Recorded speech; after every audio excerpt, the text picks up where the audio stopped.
to the Prince Charles Philip Arthur George. King Charles and Camilla became royalty in 2022, but they don't live in a palace. They're stuck in a building with World War II wiring that blacks out for days. In January 2025, Charles opened the windows in 5-degree weather. Camilla woke up shivering. Her diabetes made it worse. Then, Storm Bert destroyed her safe place. Everything she owned was underwater for 6 days. And by December 2024, they stopped sleeping in the same room. They don't even eat together anymore. This is the story of a king and queen living like strangers in a house that's falling apart. On the night of November 14, 1948, just after 9 p.m., Charles Philip Arthur George was born inside Buckingham Palace. He came into the world through an emergency cesarean after Princess Elizabeth struggled for 30 long hours. She was only 22 at the time. The room used for his birth wasn't even a proper medical room. It was just a guest room they quickly turned into something close to a hospital. Charles weighed 7 pounds 3 ounces.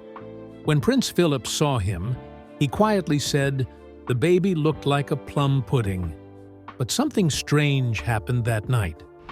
For the first time in royal history since 1688, no government official was there to witness the birth. That old tradition was made to stop any swapping of royal babies. And now it was gone. And during his second Christmas, Charles wasn't even with his parents. He was sent to Sandringham with his grandparents. That early distance never really went away. In February 1952, everything shifted. King George VI died, and Charles's mother became Queen Elizabeth II. Charles was just 4 years old, but his life would never feel normal again. Before, he wrote letters to Mummy. After her coronation, he had to call her Her Majesty. He was 5 when his mother left for a 6-month tour of 13 countries. She didn't take him. During that time, his grandmother wrote to the Queen and said Charles had changed, that he was more grown up now, and still loved his parents deeply. But when Elizabeth and Philip returned from the long tour, something unforgettable happened. Instead of hugs, Charles and his little sister Anne had to greet their parents with cold handshakes. People who saw it said that moment stayed in their minds for decades. In early 1957, Charles was sent to Hill House School in London. He arrived in a royal car, and that was the beginning of trouble. The other boys saw him as different. They bullied him badly. Older kids pinned him down and pulled his ears. Classmates said he was always lonely. And if anyone tried to be nice to him, other students would tease them by making loud slurping sounds, calling them suck-ups. It worked. No one wanted to get close to him. The teasing had a special name too. Some boys would say they were going to do the prince, which meant beat him up. That stuck with Charles for the rest of his life. Later, he would say people always moved away from him, afraid of being seen as trying to win favor. At 13, in 1962, Charles was sent to Gordonstone School in Scotland. He called it a prison. Every morning started with a run, then an ice-cold shower, even when the windows were full of frost. Once, after a shower, Charles was grabbed naked by boys, tied up, stuffed into a basket, and blasted with freezing water while hanging from the wall. No one helped until a staff member finally heard him crying. Rugby was worse. Players, even teammates, aimed to hurt him. One game left him with a broken nose. He never said anything. Complaining would only make it worse. He slept beside a window, and in winter, his blankets froze. Years later, a major child abuse report confirmed that during those years, the school had become a place where violence and fear were everywhere. Charles wrote letters home during that time. In one, he said, "The people in my dormitory are foul. They throw slippers all night or hit me with pillows. I still wish I could come home." Another boy remembered a rugby match where kids planned to beat Charles up. They pulled his ears, punched him. On weekends, Charles visited the home of Captain Ian Tennant, where he cried and cried. His housemaster, Robert Whitby, was known to be cruel. Everyone agreed he picked on Charles on purpose. The pain didn't stop with school. It followed Charles into adulthood. In 2021, Prince Harry said he only began to understand his father after hearing what Charles had suffered as a child. Back at Gordonstown, older boys were allowed to act like they were in charge. They created rules, punished others, and made life miserable. And no one stopped them. In 1967, Charles entered Trinity College at Cambridge University. He first chose archaeology and anthropology, but later switched to history. Most people expected him to do well, but he didn't. He skipped lectures often and chose polo matches instead of books. When he graduated in 1970, he had a 2.2 degree. That's like a C average. Teachers didn't say much in public, but behind closed doors, they grumbled that royal privilege got him through. In his second year, Charles's personal life caused waves. He was dating Lucilla Cotton. But one day, she found letters from other women hidden away. Letters that were very personal. She ended the relationship right away. It was Charles's first big romantic scandal, and he was only 19. It wouldn't be his last. By 1969, Charles was 20, and his investiture as Prince of Wales was planned at Caernarfon Castle. The event was supposed to be royal tradition, but protests turned it into something dangerous. Nationalist groups in Wales were angry. They threw eggs during the ceremony. Some planted bombs. 2 people died while making explosives. Security around Charles became tight. Even the clear canopy used at the ceremony wasn't just for show, it was protection. More than 500 million people watched the event on TV. But for Charles, the moment was far from safe. The angry voices in Welsh and the real threats of violence made the day unforgettable.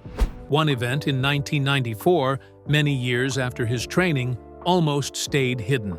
On June 29th, Charles was piloting a Royal Air Force BA-146 when he tried to land at Islay Airport in Scotland. The plane was going too fast, 40 miles per hour over the limit, and crashed into a ditch. The damage was more than $1 million. Investigators said Charles ignored warnings. A formal report said he was negligent. But the public didn't know much. Charles was taken away quickly, while others dealt with the wreck. Later, he tried to downplay it and said it was not quite a crash. But the plane needed months of repairs before flying again. In September 1971, Charles joined Britannia Royal Naval College. On his first day, his Aston Martin broke down, and cadets had to push it. It was embarrassing. Then came the motorcycle stunt. He rode through the college's main hall at full speed. The captain's wife saw it and was furious. At a dinner party later, Charles climbed on top of a group of cadets and signed the ceiling, starting a tradition. His signature is still there today. People said he wasn't arrogant, but he didn't always follow the rules either. Charles officially started his RAF pilot training on March 8, 1971. He flew to Cranwell in a small plane. It had a rotating beacon called the Parrot to show royalty was on board.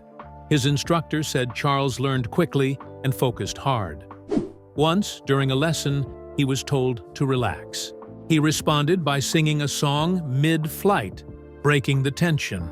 In November 1972, he joined HMS Minerva as a gunnery officer. By February 1973, he was in the Caribbean, joining British and American navies for an exercise in Puerto Rico. In July, he went to the Bahamas for its Independence Day as a royal representative. His ship returned to the UK that November. Charles had spent almost a year learning about the Navy and foreign diplomacy. In 1974, Charles trained to become a helicopter pilot and joined 845 Naval Air Squadron. He flew Wessex helicopters from the HMS Hermes. His fellow Marines kept his aircraft in perfect condition. His job was to land quickly, drop off troops, and return fast, something only the most skilled pilots could manage. At the time, Soviet ships were tracking the Royal Navy closely. It was a serious job. Then, in February 1976, at age 27, Charles took command of HMS Bronington, a small minesweeper. He became the youngest commanding officer in the Royal Navy. But one day, while leading the ship as part of a squadron, the anchor caught on a telephone cable under the sea. It damaged expensive equipment. To fix the situation, Charles had to release part of the anchor chain, a rare and costly mistake. When he finished his service that December, his crew gave him a farewell gift. A toilet seat hung around his neck. He laughed with them. He stayed in touch with many of those sailors for years. In 1977, Charles became Colonel-in-Chief of the Parachute Regiment.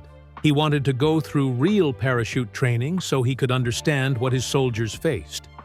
His first jump had already happened in 1971. That day, he landed badly.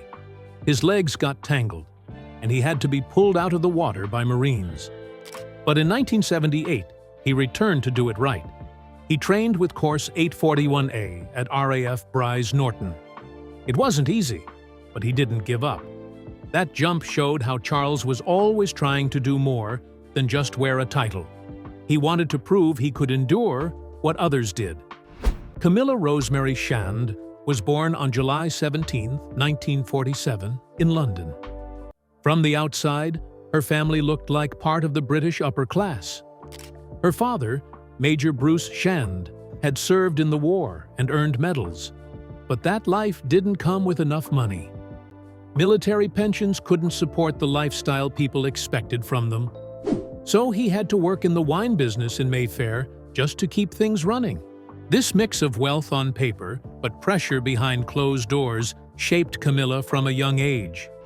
She saw that fancy houses didn't always mean stability, and that survival in her world required more than just charm. It needed thinking ahead. At Queen's Gate School in South Kensington, Camilla didn't care much for academics. She passed only one O-level, and it was in kennel hygiene.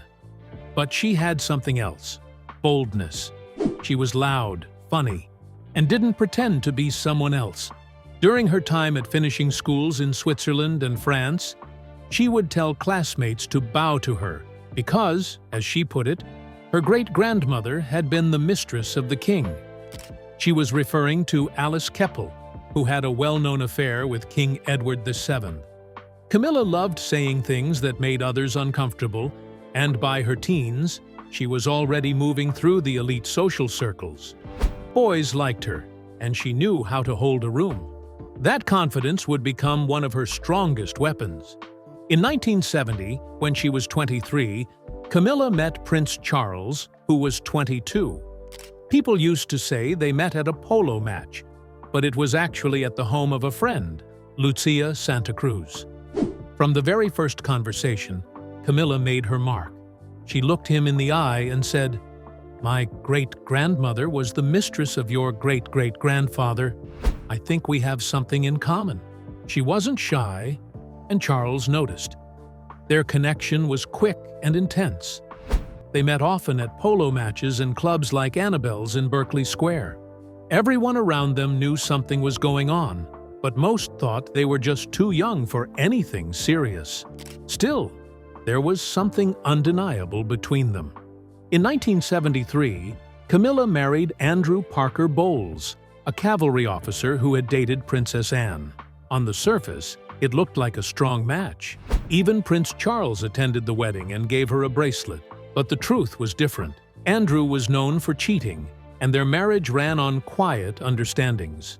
They had 2 children, Tom in 1974 and Laura in 1978. But Charles was still around. He was Tom's godfather, which gave him reasons to stay in contact with Camilla. Their affair didn't stop after she got married. It just changed shape. By 1986, Charles and Camilla's affair was in full swing again. They had both been married for years, and their meetings were arranged through trusted friends. Everything was kept secret. But in December 1989, the truth came out in the worst way. A phone call between them was recorded by an amateur radio enthusiast. In it, Charles joked about wanting to live inside Camilla's trousers, even saying he'd come back as a tampon. The call lasted 6 minutes and was filled with private, shocking details. It leaked in 1993, and when people read it, they were stunned. It proved the affair had never ended. Even worse, it showed that many people around them had helped keep it hidden. In 1981, Charles proposed to Diana Spencer. They had only met in person 13 times. The night before the proposal, he called Camilla and asked her if he should go through with it. She told him yes. Maybe she thought it would make things easier. During the engagement interview, Diana said they were in love. Charles said, "Whatever love means." Diana never forgot those words. She later said she felt manipulated from the beginning. She sensed Camilla had never left the picture. Right before the wedding, Diana found something that crushed her. She discovered a gold bracelet Charles had made for Camilla. It had their nicknames on it, G and F for Gladys and Fred. Diana found it in the office of Charles's private secretary, hidden among wedding gifts. On the wedding day, July 29, 1981, Diana saw Camilla sitting in the church in a gray outfit, with a small hat and veil. It wasn't just a quiet guest appearance. Camilla had been part of Charles's life even during the engagement. He would meet her in the countryside, during hunts, even as he was preparing to marry Diana. In 1982, the Prince's Trust faced a serious problem. $100,000 went missing. People started looking into the finances and found that from 1976 to 1982, there had been many irregularities. Friends of Charles had used money from the charity to pay off personal gambling debts. Then in 2008, another hole showed up. $300,000 was gone from one of his foundations. Scotland Yard investigated. Arrests followed. Then came a Russian banker who had been convicted of money laundering. He donated over $500,000 and, in return, got a personal letter from Charles and promises of a private meeting. Camilla's marriage also kept falling apart. In 1983, everything exploded when friends found letters showing Andrew Parker Bowles had been having an affair with Sarah Ferguson. The affair wasn't a surprise. He had cheated before, even with Camilla's friends, but the letters were too much. Sarah Ferguson would later become Duchess of York. Camilla moved out and bought a house called Ray Mill in 1996. It cost $850,000 and became her escape. She used it to meet Charles in secret. By 1997, he was living there part-time. Officially, there was no relationship, but guards were always stationed at the property. Neighbors said they could hear arguments late at night, often about Diana, who was still dominating the headlines. The infamous phone call between Charles and Camilla from December 1989 finally went public in January 1993. It ruined Charles's reputation. The press called it Tampongate. The conversation was crude, personal, and embarrassing. Charles's image as a family man was gone overnight. It also showed how deeply his friends were involved in hiding the affair. They helped plan secret meetings at private estates. They covered for him. The public started to wonder how far the royal circle would go to protect its own. Camilla divorced Andrew in 1995. Her $850,000 house in Wiltshire wasn't just a place to live. It was part of a plan. It kept her close to Charles's estate at Highgrove, but gave her independence. She didn't move in with him. She kept her space. Palace insiders later said the house was her way of keeping control over her life, even as she was stepping into the royal world. It was April 9, 2005, when Charles and Camilla finally stood side by side at Windsor Guildhall. But this wasn't the kind of royal wedding filled with joy. Camilla was shaking. Her hands wouldn't stop trembling. Her longtime hairdresser, Joe Hansford, later said she had never seen her so nervous. The ceremony itself was quiet and formal, but people noticed something was missing. The couple didn't say the usual vow about forsaking all others. That one line was skipped. Everyone knew why. Their past was too complicated. It still hung in the air. Even Queen Elizabeth and Prince Philip didn't show up. They only came later to the blessing at St. George's Chapel. That silence from them said more than words ever could. And Charles, even as he smiled, wore cufflinks that had Camilla's monogram, the very same ones he wore during his 1981 wedding to Diana. It was as if some part of him had always belonged to Camilla. But even in that moment, people could feel how heavy everything was. Guests whispered about Camilla's stiff posture and how Charles barely looked her in the eye. Then came the royal tour in November 2006. It was Camilla's first big trip with Charles to Australia. What was supposed to be a graceful visit turned into a nightmare. In Sydney and Melbourne, people shouted and threw eggs. Some held up signs that said, "Go home, homewrecker," and called her Charles's trollop. Things got worse in Queensland when more than 200 protesters surrounded Government House. Security had to form a wall around her. And in Brisbane, at a charity event, a woman took off her shoe and hurled it toward Camilla's head while yelling about Diana. The tour had been planned for 10 days, but they cut it short to just 8.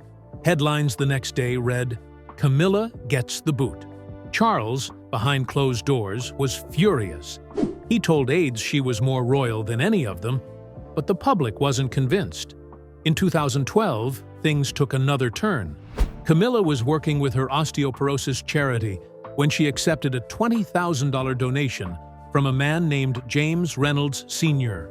No one knew at the time, but Reynolds had been running fake cancer charities. He stole $187 million from donors. When the truth came out in 2015, Camilla had to return the money. The Royal Osteoporosis Society faced harsh questions. Why didn't they check who this man was? Palace records later showed that her private secretary hadn't done any research. Reynolds had already been flagged by charity watchdogs. The damage hurt deeply. Camilla's mother had died from osteoporosis in 1994. This charity work meant something personal, and now it had a dark stain. Charles was angry. He ordered new rules across all royal charities to prevent anything like this again. That same year, behind palace walls, Camilla was hiding something else. She had been smoking 40 cigarettes a day for years. During a stay at Balmoral Castle in August 2015, her lung suddenly collapsed. Doctors rushed in.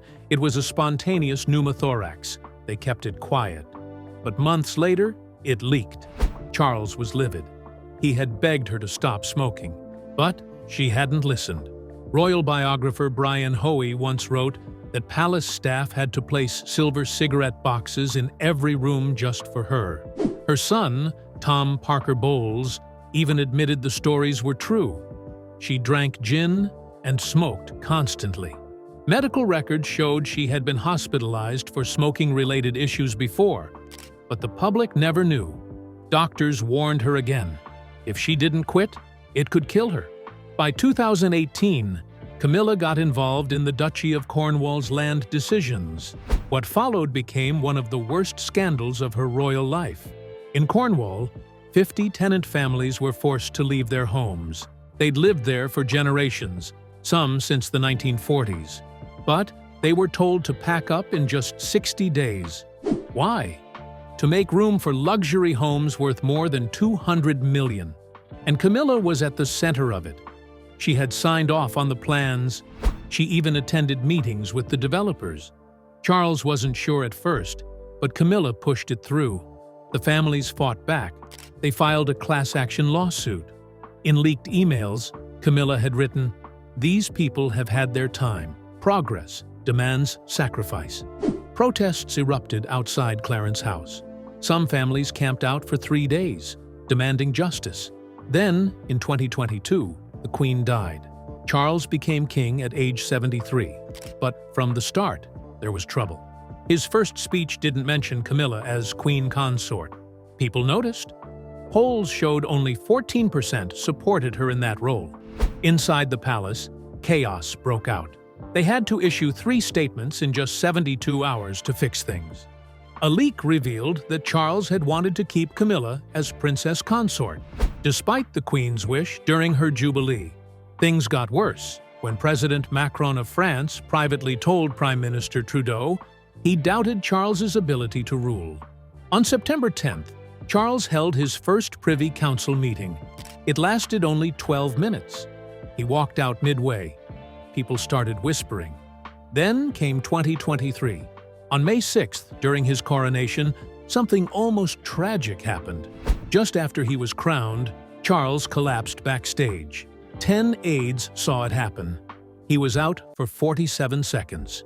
Dr. Michael Dixon rushed to help. Charles had stayed awake for 31 hours, hadn't eaten, and had been surviving only on black coffee. He whispered to Archbishop Justin Welby, "I can't do this, Justin. The weight is too much." That moment was caught on a hot mic, but never aired. Camilla was so shaken she needed medical help herself.